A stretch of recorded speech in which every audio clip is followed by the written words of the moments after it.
Hello नमस्कार दोस्तों, कैसे हैं आप लोग। उम्मीद करता हूँ ठीक ही होंगे। आज मैं बात करने वाला हूँ ढोरी चाटना स्टार चंदन चंचल के बारे में। जी हाँ दोस्तों, चंदन चंचल का गाना, एक ज़बरदस्त गाना आप लोगों के बीच आ गया है। ढोरी चाटना ढोरी चाटना स्टार चंदन चंचल है, इनका गाना आप लोगों के बीच आ गया है। तो मैं आगे वीडियो में बताऊंगा चंदन चंचल का कौन सा गाना और किस यूट्यूब चैनल पे आया गया है।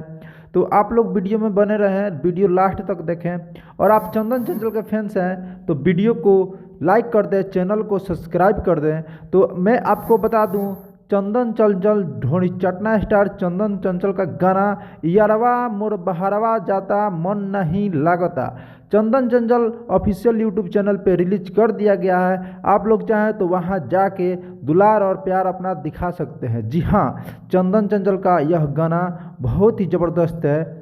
जैसे आप लोगों ने ढोरी चाटना वाले गाना को प्यार दिया, वैसे ही इस गाने को प्यार और दुलार दें और चंदन चंचल को आप लोग सदा सहयोग करें और प्यार दें। तो आपको यह वीडियो कैसी लगी नीचे कमेंट बॉक्स में कमेंट करके ज़रूर बताएं। तो मिलते हैं अगले वीडियो में, तब तक के लिए बाय एंड नमस्कार।